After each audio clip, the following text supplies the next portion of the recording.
Konting smile sapagkat medyo mabigat ang haharapin natin today at mga susunod na araw. Bakit po? Talagang lahat ay ginagawa para hindi matuloy ang sunod-sunod na mga hearing kung saan ay ang katotohanan at buong katotohanan ay lalabas. So, may mga lilinawin lang ako, no? Tomorrow, yung Blue Ribbon Committee. And ang balak talaga ay agawin ang mga committees. Kaya kung sila ay nag-walk out, kami naman ay gumamit din ng parliamentary tool na hindi magkaroon ng quorum para nga maprotektahan ang katotohanan. Sa Friday ay meron din schedule po ang ating kasama sa Senate na talagang parating aral, parating ready at grabe po ang wisdom sa batas tungkol naman po sa DOJ at NBI yung nangyari sa Senate ng May 11 at May 13. Gusto ko lang linawin po kasi kung tama yung reports na nabasa ko hanggang Malacanang, may mga bills daw na importante ang uplift. Paano daw matitake up yun kung walang sesyon? I'd like to I'd like to confirm that at least twice, pinaabot namin sa Malacanang. Pag ready yung bills nila, anytime kami. In fact, may LEDAC dapat 2 weeks ago. Tinawagan pa ako ng head ng LEDAC kung tuloy. Sinabi ko, anytime. Sila po ang hindi nagtuloy. And then there was one more conversation where sinabi nila hindi pa handa yung mga bills na ilalabas nila. And assuming may bills po sila, sa committee po muna lalabas yon. So, ito lang ay confirmation na ang pinararating sa Malacanang at pinaparating sa ating Pangulo ay mga maling impormasyon. So, we had a light meal dahil napakarami naming meeting, pero I'm asking you for prayers, not just for the 13, also for the 11, not just for the Senate, but for the country. There are times in history where we're in a crossroad. So minsan kasi sa history, whether ang takbo mo ay 20 kilometers an hour pero 100 kilometers an hour, pareho lang, dadating ka rin doon. May times in history na left or right, there's no wrong decision, it's just what's the better decision. But there are times in history where a country has to make a decision, for example, when it comes to corruption and poverty, and if you make the wrong decision, the next generation will suffer.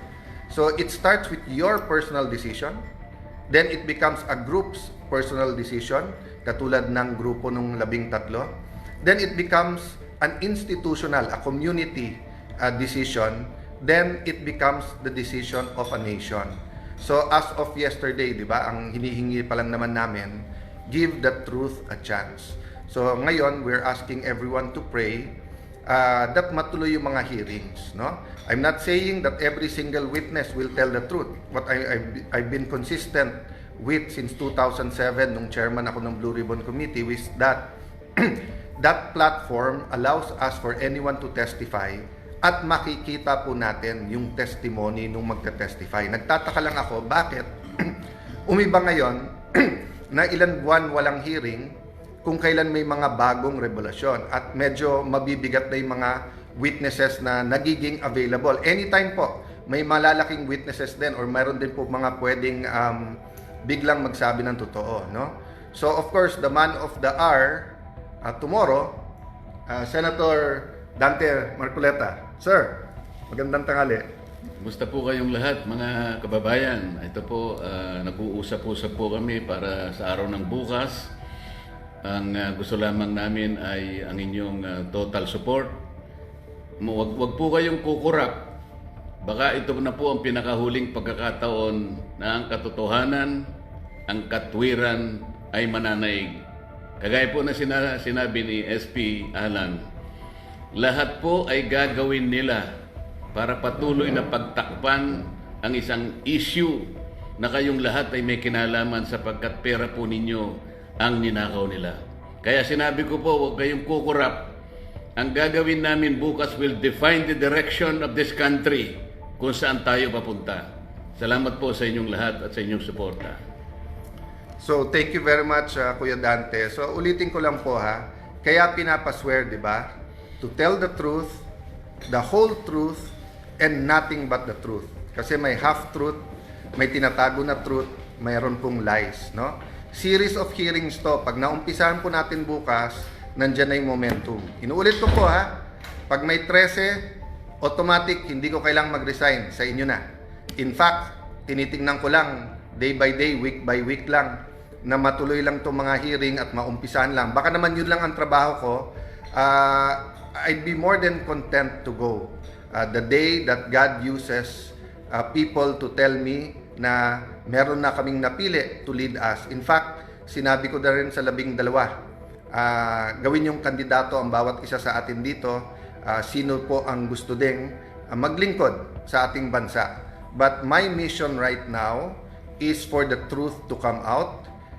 Again, hats off kay Senator Jinggoy Estrada. Napakatagal ko na po siyang kilala. We have our run-ins. In fact, may mga ibang nagpo-post ng aming mga disagreements in the past. But I'd like to reiterate what I said yesterday. Yung sinabi ni Senator Jinggoy na may ebidensya siya na talagang pinipilit siya lumipat at ang kapalit ay kanyang freedom at walang kaso, that's not hearsay to me because narinig ko mismo yung conversation.